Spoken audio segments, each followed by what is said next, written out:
All right. Welcome to Tough Conversations. This is the ninth installment of a series led by our Audubon Vermont interns and AmeriCorps members.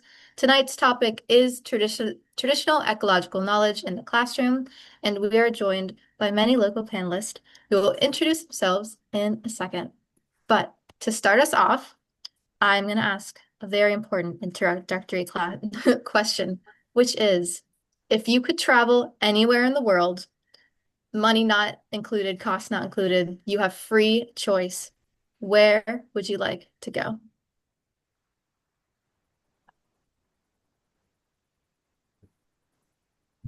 Is, is anybody should answer? Is like for anybody or? Yes, so we're just going to go in the order of the screen that we decided previously. So, Igli, I think that's you first, and then Vera, and then Missy. So, anywhere in the world, where would you go? That's for me. It's a difficult question. I guess a place in Africa that I never been. Mhm. So I mean, yeah, a place that probably is loaded with Indonesia or Africa places that I always wanted to go. It's a huge diversity of cultures and also biological diversity. Yeah.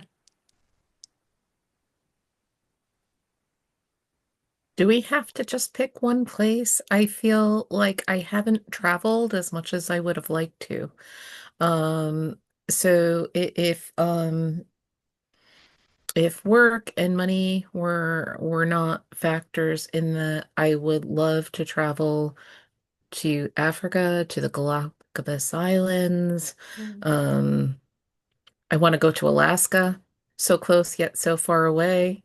And some of the for many of the same reasons. Um, just the biodiversity and some of those places, of course, for the different cultures and stuff like that.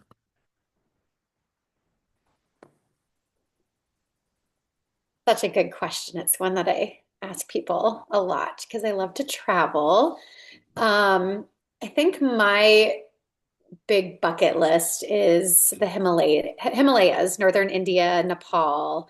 I'm really interested in going to Vandana Shiva's farm, where they have a really huge seed library for rice specifically, and would love to kind of start there and then go and backpack through the tea huts and just immerse myself in the mountain culture there for kind of a deep amount of time is my dream. Mhm. Thank you for those answers, guys. For our next question, I would love to hear what you guys do for a living. So you can describe your current position and any important context for how you ended up there. And also, while you're at it, feel free to share your name and your pronouns if you're comfortable, and just any other thing you'd like to share to introduce yourself. Well, my name is Igle, and I'm right now teaching at the University of Vermont Traditional Ecological Knowledge. But I'm originally from Venezuela, and I consider myself like an apprentice of, I don't know, rural people in the Andes and indigenous people in the Amazon. I mean, I feel a deep gratitude for all I have learned through my life, living with people that in probably like it's not in the mainstream society in terms of many. I mean, I don't know. You don't see too much about them, but they are, from my view, they are people that sustain life in all senses. I mean, indigenous people and local communities that live in a more humble ways. I have spent a big portion of my life learning among them and conducting some research also in both the Andes and the Amazon. Mhm. That's who I have done. Okay, my name is Vera, and I've spent, I guess, for about more than a dozen years now, or close to a dozen years. I've been the director of the Vermont Abenaki Artist Association, and I also helped with the development of our education center. I don't know if you all know about the Act One task force that happened a while ago. And I was on that group where we developed a framework for ethnic studies and social equity in schools that actually some of the content we're going to be talking about today could fit very nicely into. So I thought that was important to mention. And I also teach presenting Abenaki culture in the classroom um, through Castleton's campus of Vermont State Colleges. So yeah, thank you. I'm Nice. Missy, she, her. I'm from Drift Farmstead and Vermont Farm and Forest School. I'm a farmer and an educator. My background is in food systems and sustainable communities, and we've been farming here on a small regenerative scale for the past almost 20 years, and before that in southern Vermont. And we've been offering um, place-based, farm-based education through summer camps and a Friday farm and forest immersion day for about 15 years and opened up a full-time Vermont recognized K through 5 school 5 years ago that is here on our campus. And then we also work with a lot of public schools doing farm food, nutrition, climate change studies, pre-K through 12. Awesome. Thank you so much, you guys. So, our next question is going to dive a little bit deeper into your lives and what you do. So, it's kind of a two-parter, but feel free to answer any way you wish. What is your experience in education? What is your involvement have you done with indigenous groups? And how have you learned about traditional ecological knowledge? So, kind of weaving in all those pieces together on why. Well, I have been involved in education probably my entire life. I mean, when I was younger with smaller kids and teenagers, I have been more like involved in terms of hand-ons. I think it's similar to what you and Naomi do. I mean, taking younger people to the field, to the communities, more like it has been more like an immersion to live with the people, to do what the people do. I don't know, in a very respectful way. And also, I mean, later when I was already at the university and pretty much after I finished the university and all my work with indigenous people has implied a lot what is now known like cooperative action research. More like having like my agenda to do research is usually what the people ask you to do. And so you bring into the communities like probably creating meaningful bridges to start. Sometimes it's to solve just a problem like land demarcation, legal rights over the land is incredibly important. I mean, everywhere sustains the life.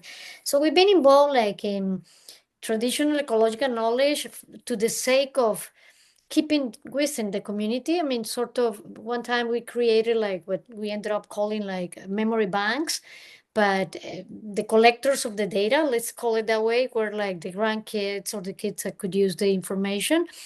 The idea that most of the information stayed within the community. So we've been involved a lot of that. I mean, I've been at least almost 30 years of my life, I've been involved with that. So in the process of like developing projects that are the community requests for you to do something. And so you honor that, creating strategies, methodologies with the community members, not alone, not something that you bring from the outside. And from my view, that's the key to any successful project. I mean, we are very used for the people that has resources, want for you to do something, and then you go to the community, and the community is just not interested in that kind of thing. They don't want to do it.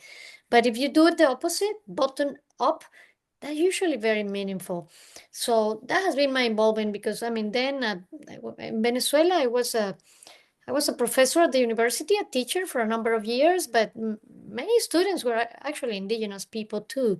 And so it's like a dialectical process. It's not so much like you are going there to teach anybody, but it's like it's all the time you're learning and teaching at the same time. It's a very dialectical, lovely process like that. It's indigenous people that in some ways are very similar to here in ideology, but in some ways are different because it's a tropical area, but there are commonalities. Yeah. Um, For me, and let me ask you to repeat the question. It had like three different parts, or if you could drop it in the chat box. Yes, of course. It was Thank you. basically intertwining what got you involved with traditional ecological knowledge. So either your experience in education or your experience with indigenous groups. So Okay. either Okay. way, however you take it. Perfect. So, for me, it was a combination of both of those things. I have had a very varied professional career. However, my early teaching experience was pretty much teaching on demand or per request, I guess. Doing a lot of more outdoor education, as we heard before, things like tracking, harvesting, different plant-based knowledges, hands-on traditional crafts and things like that. Um, and it has sort of evolved over time. I both work with both indigenous and non-indigenous people. I work in K-12 education as well as higher education. So I work with many different types of audiences, and one of the projects I worked on recently, that I'm pretty proud of, is Nibizone Water is Life, which Nebi is our word for water, Nibizone is our word for medicine, and that was a traveling exhibit that I've been working on for, I guess, about 5 years, maybe a little bit more. And it traveled to like three or four New England states and to a bunch of different venues, sort of bringing indigenous worldview about water to the general public. And for that, I worked with the local indigenous community and brought their stories, their experiences, and their art to the public. So I think that's one of the most important things when we talk about these topics is also working with the local communities. And it's funny because I've been doing this work for so long, but had never heard the term traditional ecological knowledge until a few years ago. So it's nice to have a label to use with that. Um, versus just saying worldview or something like that, worldview in science. So it's nice to have a label for that. Over to you. Let's see. Awesome. I actually took Vera's class many years ago. I think maybe it was the first one that you taught for teachers through Castleton State University. It was a 3-day course, and it's something I had been looking for a long time, because my experience with traditional ecological knowledge is really just through living as a farmer and an educator and being on the land, every day, all day, really connected. But I was always really seeking more knowledge from the indigenous community. And in Vermont, it's harder. We're in central Vermont. We don't have a really clear connection to Native community here in kind of the Montpelier, south of Montpelier area. And so having that course was really important. And I hope that we can see courses like that integrated into more public education for teachers to have that experience with the voice from you, Vera. It was awesome. Um, yeah, so I always acknowledge that I always wished I had more of a connection growing up and as an adult and as an educator with indigenous knowledge, learning from elders. I really seek that. And um, my most experience is really through reading and listening to stories and going to out of state to other places and hearing from other elders and their stories of ecological knowledge. Some of my best learning experiences has been sitting with elders in remote villages in the Southwest and um, some other, like Chief John Stevens has really shared a lot of great stories over the years. So as a human, as an educator, I'm always really looking and seeking that. But my framework has been more heavily influenced by John Young. He has the Coyote's Guide to Nature Mentoring, that really kind of lays out a framework for education and connecting to older ways of learning in nature. And that framework has been our guiding principle here at Vermont Farm and Forest School. And it really offers a way that we're able to engage with nature, engage and bridge nature, farm, and human life together. Yeah, so that's really been my experience, is just fostering that day-to-day curiosity within myself as an educator, but also with our students, and really just using the land as our teacher and our kind of our everyday reminder of why we're doing what we're doing in terms of being here in this place, and just trying to bring the voices from many different cultures around the world. So we have a lot of literature and storytelling that we bring to our everyday at school that just really represents many different ways of connecting with nature. Yeah. That's nice. Amazing, guys. Our next question is kind of a big one. And it is, why is traditional ecological knowledge important? And specifically in education, why should we incorporate TEK in educational settings? And so for this one, I also just want to remind you guys to feel free to respond to each other, build off of each other's ideas. We want to really open up this conversation.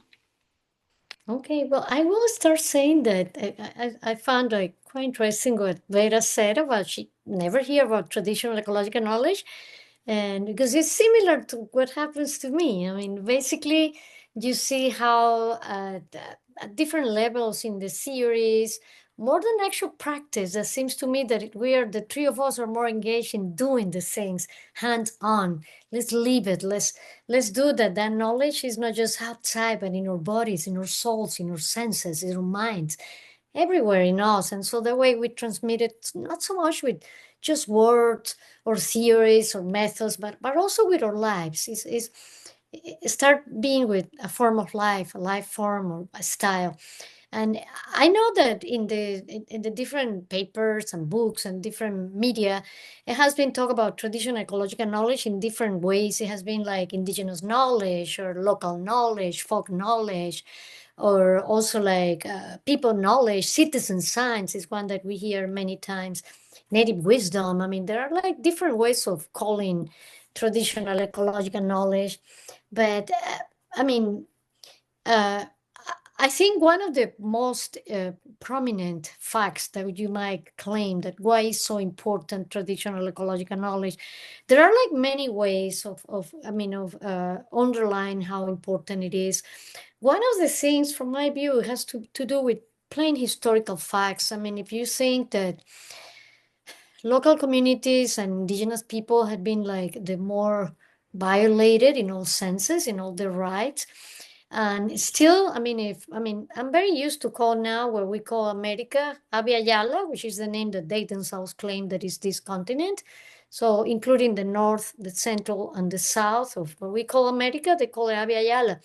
And it's amazing when I start to read about these things that between 96 or 97% of the people that populated this land was killed and was killed for many awful processes. But still, despite being the receptors of so much violence in so many ways, they still are able to teach us different ways of being, different ways of living, of staying that are much less harmful than the mainstream society that we inhabited. One of the main lessons is that the way they live clearly do not destroy it, but build biological and cultural diversity. Just right there is something that is very important to keep in mind and to teach younger minds, younger souls. Because, I mean, at the end, it's like recognizing that our system failed in so many ways. And their system, I mean, it's like from my view, I tried to predicate that we had to invert the values that sustain our society. And doing that, the best way to do it is through education. the youngest you start teaching that kind of things, the best. Because it's like saying, look, the way we had learned how the things are in the entire world, that's not the only way that hundreds of different cultures in the world has think and do about our reality or cosmos. And second is clearly that the way we're doing it, we're pretty much destroying. So it's a compound of different things. It's like non-considering ourselves, Homo sapiens, like the most important species. It's like being humble and recognize that there are many processes of life that embrace us. So a lot of things of weighing, I mean, of also, I mean, doing aesthetic, spiritual, and just pragmatical and just ecological has been codified and has been in the bodies, in the ways we do these things. So I think it's not just a little important to teach traditional ecological knowledge. I think it's incredibly important in this time. No, it's associated even to the perception that people has now of life. You see that a lot of people now feels extremely lonely, extremely sad. Seems like there are no meanings in many ways. When you go to the indigenous community, nobody has that kind of things. It's always surprised me. Amazonian and Andean people, they are not sad, they are not lonely, even if by our standards they are very poor. They do not have many material goods. They just claim to have all they need to reproduce themselves and their children. So there are so many things that we can talk for hundreds of hours about these kind of things, but I'm gonna let Vera and Miss to also talk. I don't wanna take their turns.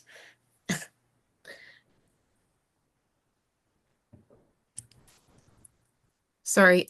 Thank you so much for that. I'm going to build up a little bit on what you were saying about how it's embedded in the body. It's the heart, the mind, the soul, all of the pieces working together. Mhm. And one of the things that I've noticed is when you talk to Indigenous people or Native American people, one of the things when you ask them, they don't think of it as traditional ecological knowledge. They think of it as these are the things our families do, Yeah, that's you know, life. and yes, it's part of everything in life. And it's not something like we wait the like waiting till the children get to a certain age. No, it starts at birth. Children are a part of ceremony. Children are a part, you're taking your children from the time they're very small to, if you're planting your garden, let's say, your children are there, they're a part of it. If you're going to the woods, maybe they're with you going to do that. And so I think that's really important that there is no what age do we start? Start as soon as possible. And even if you don't have a background in traditional ecological knowledge, get out there, start doing things. There's so much information out there, and think of it more as a world view. Um, and think of everything. I have a dog that's nudging at me right now, so if you see me bouncing, that's the dog. Um, so everything, think of it, everything being interconnected and humans being part of that circle, but not central in that circle. So you have all these different aspects of the world we live in, whether it be, wildlife, plants, whatever, all different parts of biodiversity, and humans are an equal part, not a better part, not a higher form, just a part of that, and Yeah. wanting to care for everything as much as caring for ourselves. And when we do care for everything around us, we also happen to be caring for ourselves. So one of the things that you'll notice is when knowledge is being transmitted. Um, in the academic world, we think of things as being interdisciplinary. Traditional ecological knowledge is interdisciplinary, and it includes doing hands-on things. It might include ceremonies. It might include storytelling and oral history. We have to remember that not all history was written down, and so many things can only be transmitted orally. Um, and you have to do things to learn how to do things. There's always going to be a first time. And I think teaching people that there is no wrong way. You just have to try it. and you're going to figure it out as you go along. And maybe you'll have wonderful people in your life, as I have. I've had some amazing elders that have kind of steered me through my lifetime. And yeah, one of them is one of the elders I'm speaking about is still alive. He's 91, and I cherish every day, and to know that these elders are our teachers, but they're also are part of our kinship network and stuff like that. When you work with somebody, when you mentor somebody, if you do a good job, they remember you and they remember that time fondly versus just forgetting you or moving on and things like that. So that educational aspect is very important. And once again, start as soon as you can. I often get invited to schools and things like that. I might be working with preschoolers, and that work and is outside, and let's say we're observing water, talking about and sort of acting out what that water does and is like and getting them to tell me about their observations, because that's the thing about traditional ecological knowledge is so much of it is based on observation over a long time.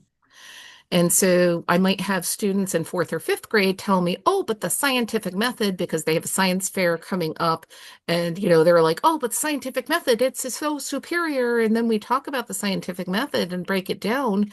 And then as we talk about traditional ecological knowledge, they start to see those similarities in the observation and doing the steps. And if something goes wrong, you can do it again. You can try it another way. And so instead of thinking of things as being wrong, think about you have that opportunity to do something again and to get better and better at it. And we benefit from this idea that people have been doing it for thousands of years. And particularly, and thinking in terms of what's happened on this particular place, this land, over the last few hundred years.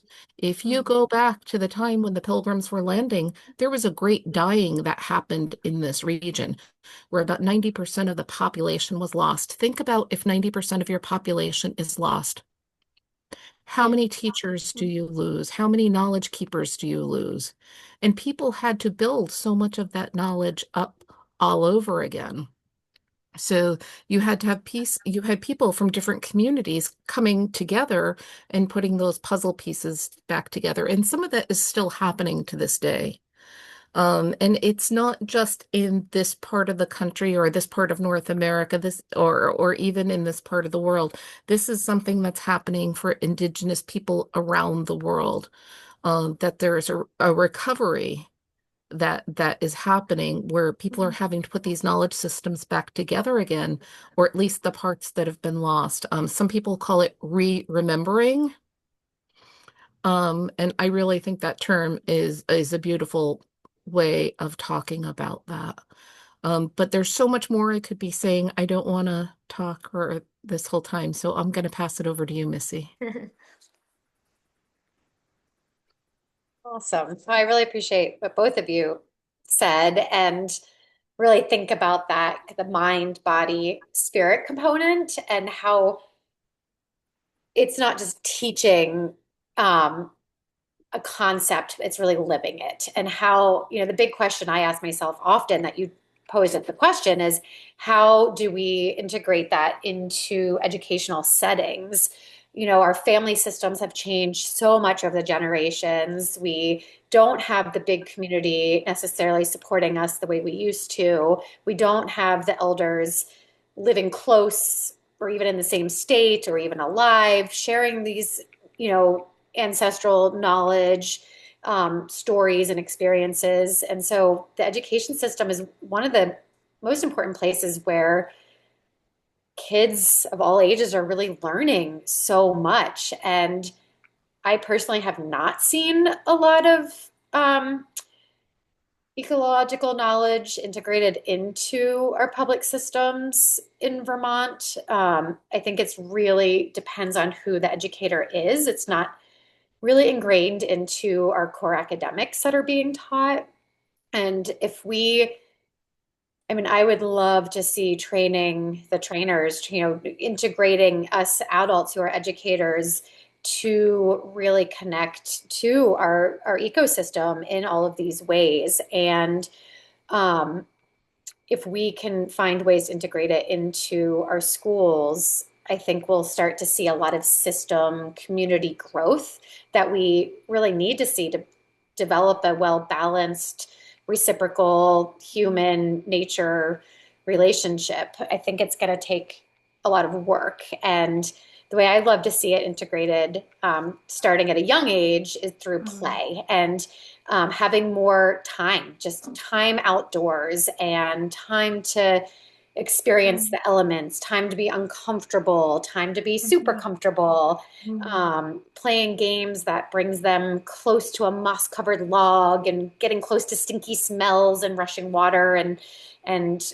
having time to observe and slowing down. If we're able to slow down and really see what's in front of us and use that as our teaching tool, then we can really start to craft this newer yet old concept of ecological knowledge connection. Um, and then building, through play into more, using our senses, developing the art of questioning, learning it from our elders and finding ways to bring in special guests into the classroom or go on field trips and really it's really hard to develop skills of observation knowledge without having a sense of place. And so if we can find ways to bring that into our education of developing mm, that sense of place because it's lost in our homes for many, many people. Yeah, so just kind of finding ways to shape our education days so that we have that time, space, and connection to build a sense of place. I think would really make a big difference. And um, yeah, really for me, what I've seen really comes down to time and space. In Vermont, we have the space. You can find ways to connect through virtual special guests, through stories, etc. But yeah, getting outside and close to all the elements, I think makes a really big difference. And then as you build out more formal education that ties to more Western science practices, then you have that understanding of why does the water matter? Why do the stories from the elders matter? mm, Why do all these things matter? Why do we want to help system change? Why does it matter about climate change? Because when you believe in something and have a connection to it, then you can really start mm, to understand why the scientific method might matter and come into play. Um, mm, yeah, so those are things I think about a lot, especially when writing curriculum and finding ways to implement it across all grade levels in different settings in Vermont. There's definitely challenges, but still ways to bring it to a classroom. mm, You said a few things that I really liked hearing, about moving it outside more. And I think since the pandemic in Vermont, that's something the schools have been doing a really good job about, is getting the kids outside more and, being able to use those outdoor spaces and integrating those into the science lessons, for instance. Um, and what you were just saying about time, we need more time. We need to slow down. We need to give children the time to say why, as you were just saying. mm, And you know what? As adults, we need to say why as well.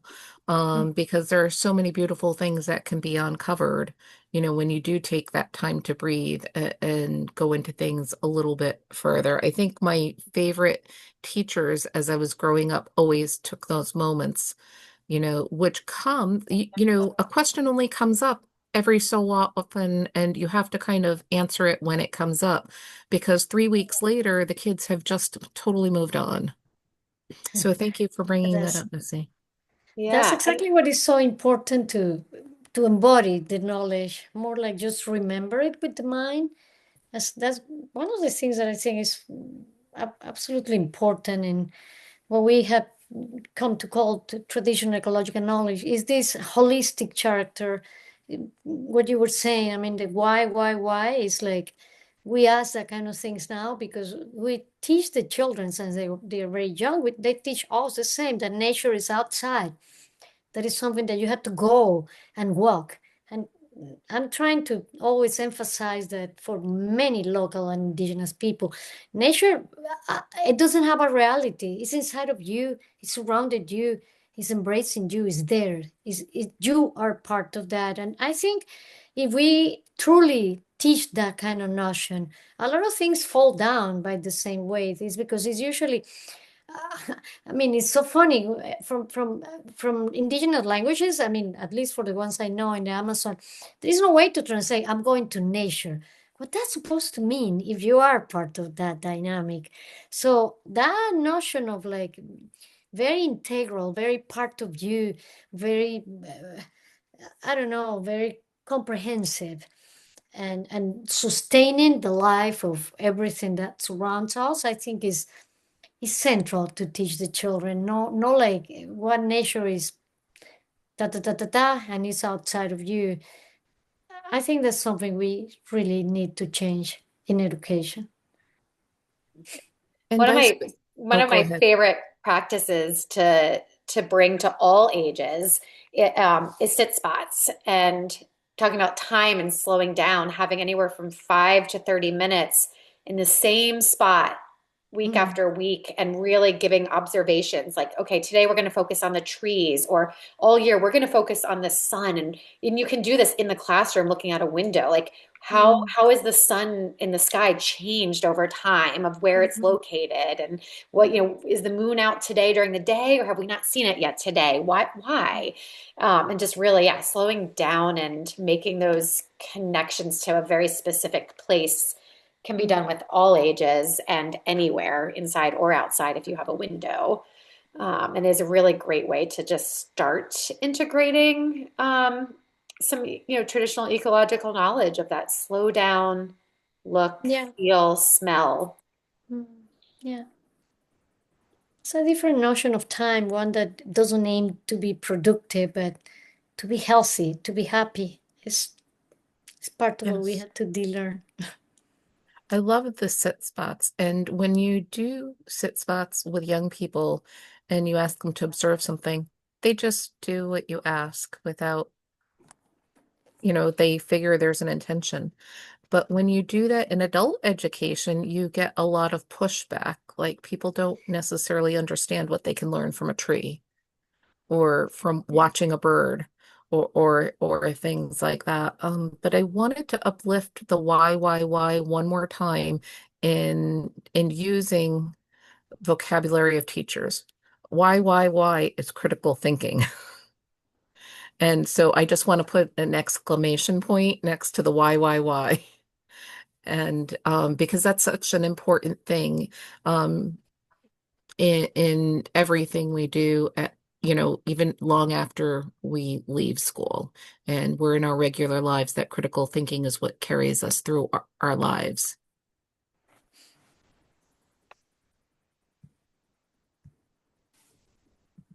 All right.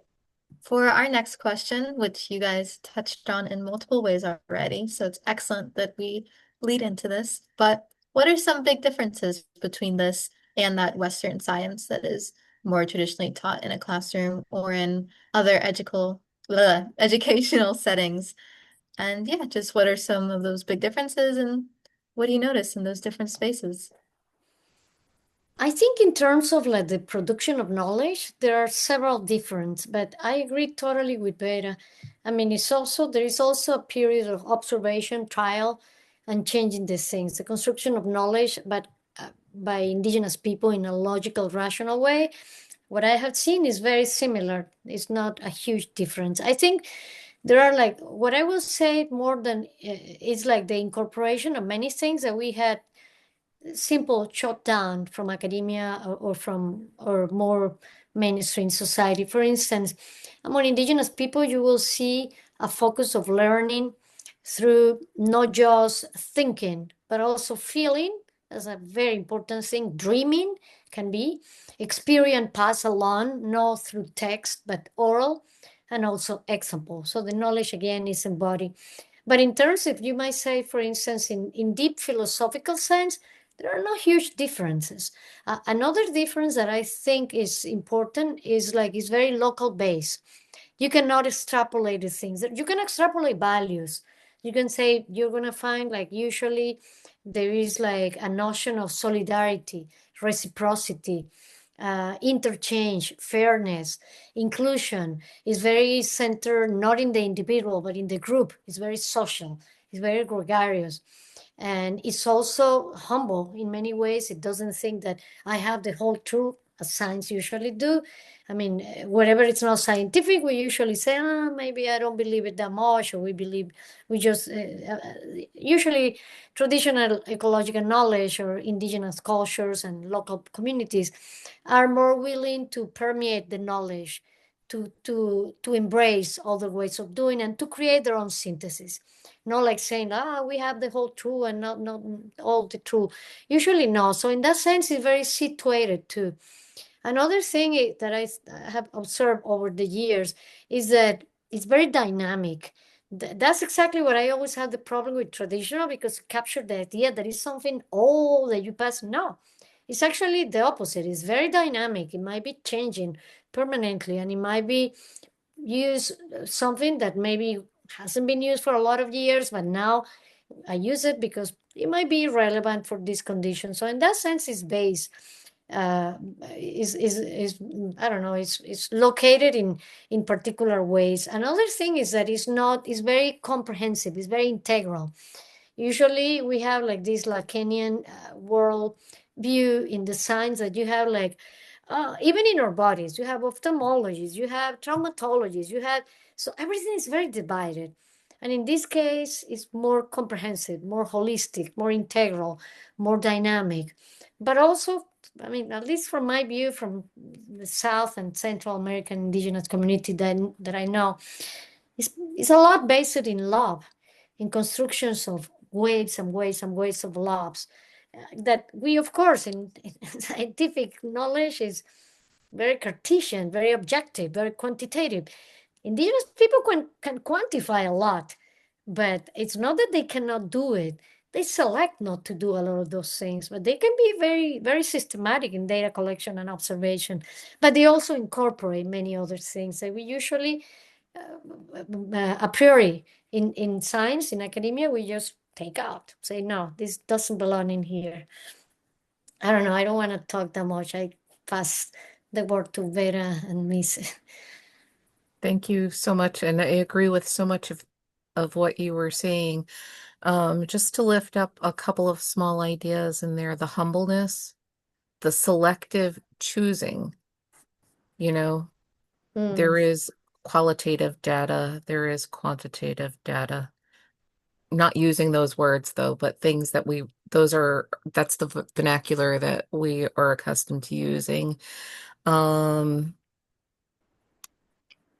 And as you said, it's dynamic, it's changing. When something doesn't work, there's an openness to look at some other ideas. And one of the things that I love is, yes, you can have mentors, but it's not the same way as we think of mentors or teachers or educators or professors.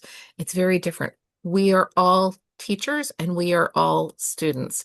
So you can be sitting there with a group of 5-year-olds and they can be teaching you at the same time. So I think that's something that's a huge difference between traditional ecological knowledge and the scientific framework that we're accustomed to in the Western world. And this humbleness, like people they don't present as knowing everything, knowing that it's okay to say, I don't know, and I'll get back to you. Or I don't know, and we'll figure that out together, and that's okay. I think so much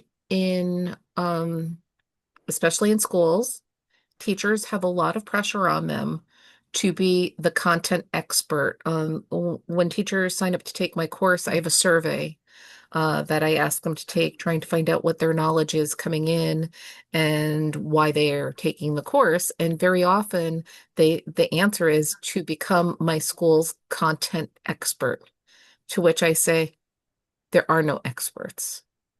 And I think that's one of the things that traditional ecological knowledge teaches us is there are no experts and everybody is just in a constant learning. Mm. At various levels throughout your life, it doesn't go away. So I think that's one of the things that comes up for me. And with what Missy was saying about my course earlier, when they took it, it was a 3-day course. It's now a 3-month course because there wasn't enough time to talk about all of this traditional ecological knowledge. And it was like more history, history, history, history, and not enough time for these things that are in so many different ways more important than talking about history. History is important. I'm not saying it's not, but there is just so much to be able to cover. Just to be able to spend time talking about agricultural systems Mm. is important. Like people don't realize that here in this place, we didn't have three sister gardens, corn, bean, squash. We did have corn, beans, and squash, but we had 7 sisters. And we had, in addition to building in mounds, we also built in flat mounds and marcinhos, which are more similar to what you see in other parts of the world that were considered to be civilizations. And you have to be able to have all those different agricultural systems to to get to that point where you turn from small groups of people into larger civilizations of people working together. So that traditional ecological knowledge also feeds into the building of civilization and so much more. I'm going to pause there and hand it over to Missy.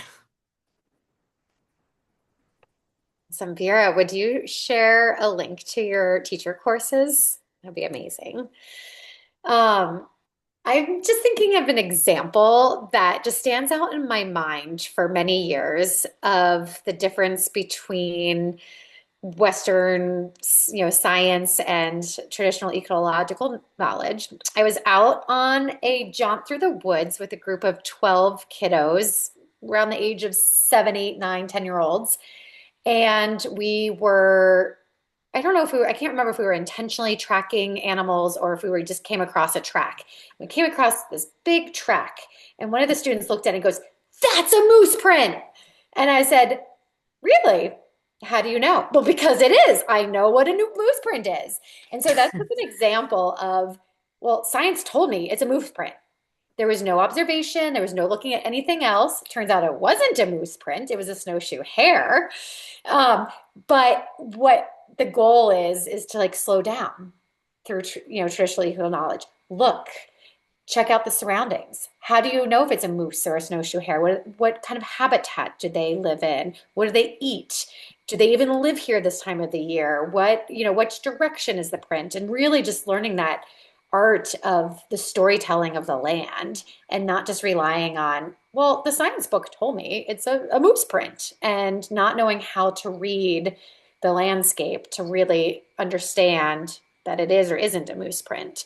I think of that one often just as an example of science tells you it's this. This is the scientific name for this because somebody came up with it. But it's like, let's come up with our own name of really understanding how explain the coloring and the shape of the leaf and the direction of the leaf and where did the leaf come from and why is it here in the first place, and really just that whole understanding of observation and engagement with the land and actually having relationship with what it is that you're seeing, and not just coming up with, well, the science teacher a long time ago told me this is the answer.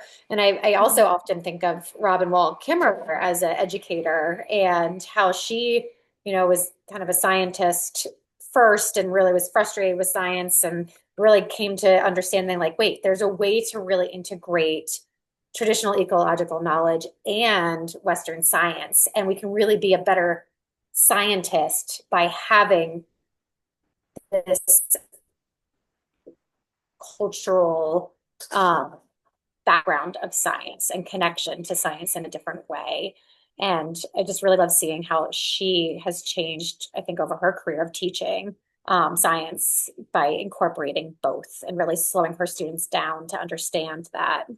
I also think of kind of just another example, the differences between Western medicine and herbal medicine or Eastern medicine, and how it's important to really have both. For me personally, I find that more traditional medicine helps you learn how to navigate your own body as a story, and you can look at symptoms, really track them through the story of how those symptoms came to be. And then you can understand how there's so many different healing elements in nature through herbs and roots and barks to be able to cure an ailment that you might have. But then also having that Western medicine, which is many years of studies of understanding a bigger diagnosis and having, stronger medications to be able to heal something that maybe more traditional medicine won't. And I kind of see education and medicine in that same boat of storytelling, understanding, observation, connection, and knowing that there's also an importance in Western science, and to find that balance. Yeah, that's kind of just the symbiotic relationship I see between both. It's interesting that you brought up the quote unquote modern medicine and traditional medicine.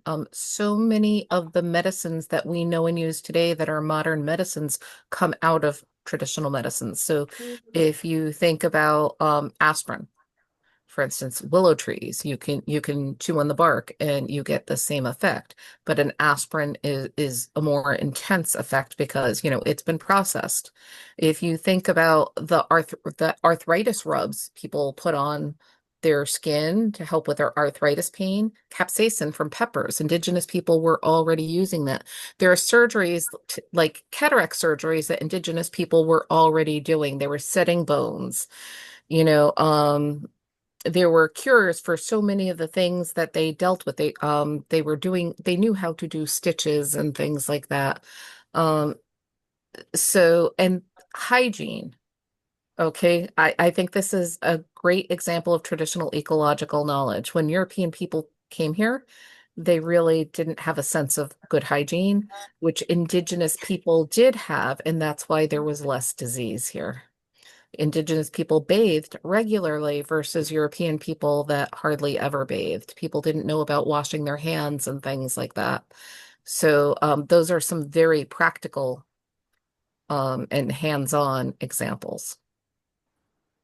Yeah, and if you add that, what has been something that I have been learning is like the building of landscapes, very diverse landscapes. In the case of the Amazon, is already totally proved, including the soils. I mean, building the soils and building the interactions of so many different species is totally fascinating because you're not talking about little things. You're talking about very complex ecological systems, and it's also the notion that the loving notion again of the right for each species to live in their own space, regardless of what use might have or not for humans, for Homo sapiens. And so, yeah, there are so many, many, many things we can learn really at so many levels that it's just, it gives you also hope to build a different world, to build different worlds where we have a role that is based on responsibility, that is based more in, I don't know, in recognizing that we are not the ones that sustain the world, we are newcomers. So, I don't know, there are so many things that we can learn really.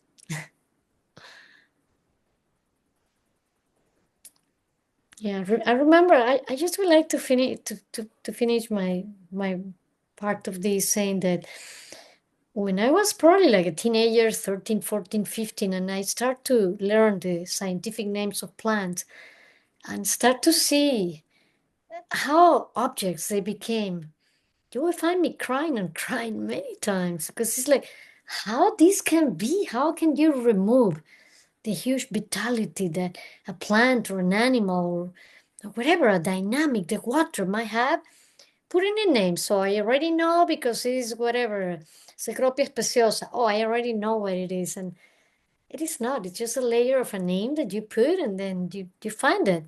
It might have 10 different names, but it's the interaction what it really matters. And right there is like a lesson that indigenous people usually tell you. I mean, more than to put the name and to know the name is the interaction of the different entities and how we interact with them that turns to be who you are in many ways.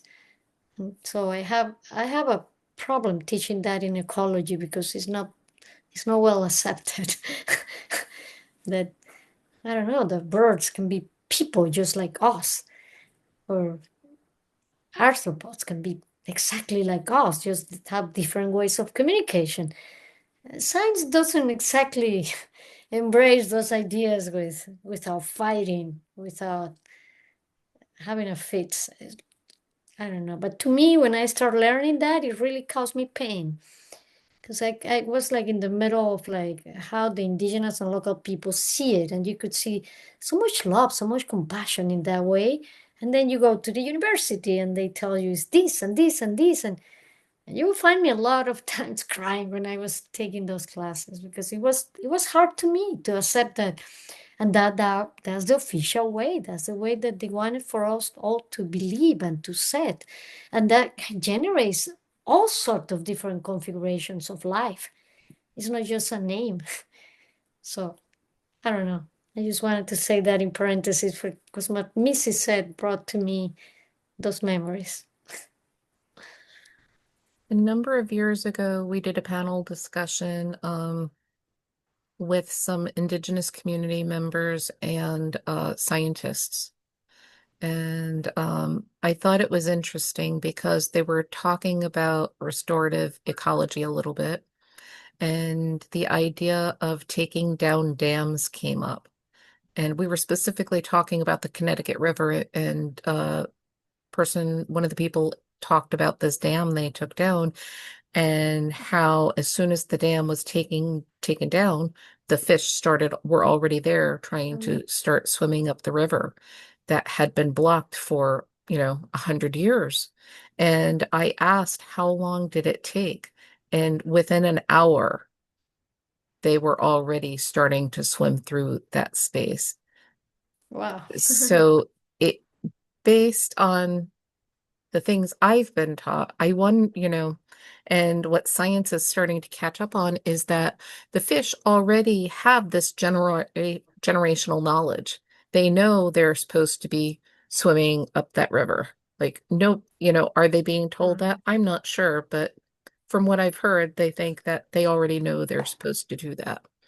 And the fact that we know fish are trying to do that all the time because when we have dams, fish swim into the dams. And, where we have fish ladders, the bigger fish can make it up the fish ladders, but the littler ones can't really do that, but they do try. So,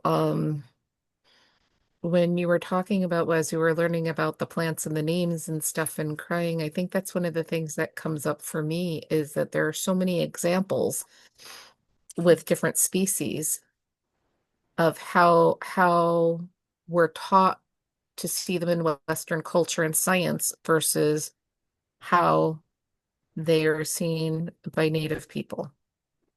It's just a very different worldview, It is. and they are people as much as we are people.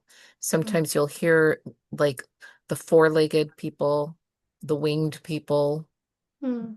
the people with fins. So I think that's something that we need to sort of hold on to.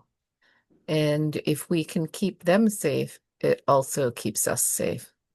I may have jumped ahead on a little bit on that idea, but I think as we start moving toward whatever steps we need to do for climate change and the environment, I think those are things that are going to help us is thinking about those ideas. Mm.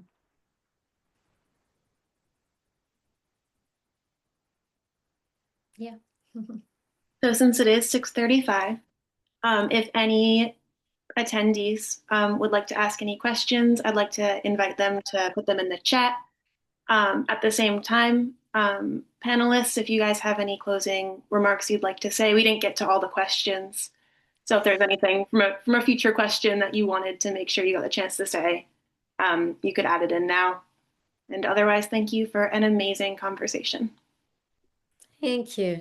Thanks for hosting it. It's a great Yes. conversation. Yeah, thank you also for connecting us. I mean, I would like to keep in touch with Same. Vera and Miss. I Yeah. don't know. Same. Maybe Yeah. Same here. Yes, Yeah. absolutely. I can't believe how quick the time flew. Yeah, Yes. yeah. Yes, thank you very much. I mean, it's always lovely to talk. I mean, probably in a nice weather, we can just grab a cup of tea and Yes. That'd be get together lovely. and Yeah. yeah, Yes, thank you. absolutely. Good luck with the end of the school year, Naomi and Evelyn. Oh, thank you. Yeah, yeah, good luck. Or Ursula too. Thank you. Thank you very much. Let's keep Yeah. in touch. Thank you so Absolutely. much. Have a good night, Thank you everybody. guys Thank for you being so here. Bye-bye. much. Night. Have a Night, good everyone. night. Bye-bye. Bye-bye.